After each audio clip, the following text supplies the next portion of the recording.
अस्सलाम वालेकुम। अभी सुबह का वक्त है और मैंने एक पोस्ट देखी इंजीनियर मोहम्मद अली मिर्ज़ा की siyaasat.pk जो वो पोस्टें करते हैं उनकी पोस्ट देखी मैंने कोई वीडियो बयान नहीं देखा और इसी वजह से मैं साफ कह रहा हूँ कि इस जो अल्फाज हैं जो ये फ़िक्रा है इसके सयाक़ो सबाक़ से मैं वाकिफ़ नहीं हूँ। जो पोस्ट है siyaasat.pk की मैं हू बहू वही आपके सामने नकल कर लूँ।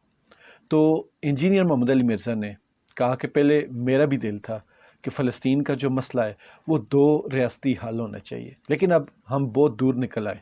अब तो रियासती हल वाली बात भी ख़त्म हो गई।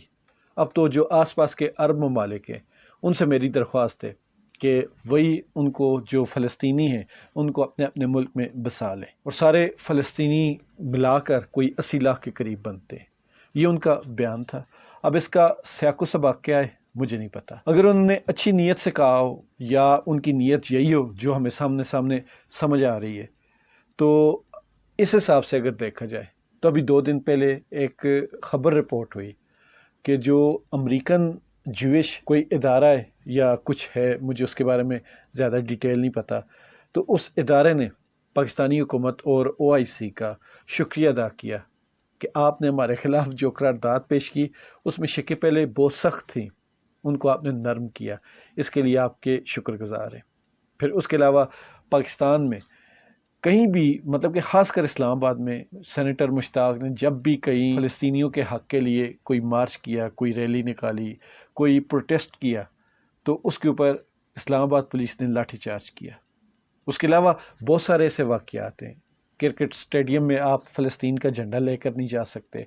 कहीं भी रोड पर भी आपके पास अगर फ़लस्तीन का झंडा है तो फिर आप ज़ेर अताब आ जाएंगे। फिर उससे पहले कुछ दिन पहले पाकिस्तानी सहाफ़ियों का एक वफ़द खुफिया तौर पर इसराइल गया था। तो इन सारी बातों को देखकर लगता यही है कि इंजीनियर मोहम्मद अली मिर्ज़ा ने जो बातें कही हैं उनका मतलब वही है जो बज़ाहिर नज़र आ रहा है कि पाकिस्तान की जो रियासत है अब वो आहिस्ता आहिस्ता पीछे हटना शुरू हो गई। कल सेनेटर मुश्ताक का किसी पॉडकास्ट में रियासत ये तस्लीम कर चुकी है कि इसराइल और फ़लस्तीन का जो मसला है अब इससे हमने पीछे हट जाना है, मतलब कि इसराइल को तस्लीम कर लेना है।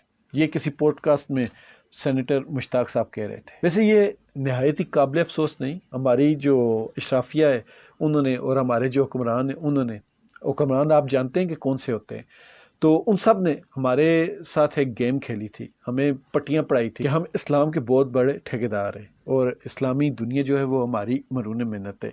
हमने एटम बम बना लिया और इसके बाद अब इस्लामी जितनी भी दुनिया है वो हमसे पूछे बगैर कदम भी नहीं उठाएगी।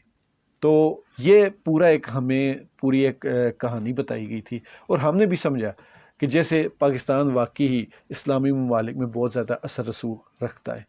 लेकिन आज हमें पता चला कि कोई एक भी इस्लामी मुल्क, पाकिस्तान तो दूर की बात है, कोई एक भी इस्लामी मुल्क इतना मजबूत नहीं हुआ कि वो फ़लस्तीनियों के हक़ के लिए कोई मजबूत आवाज़ उठा सके।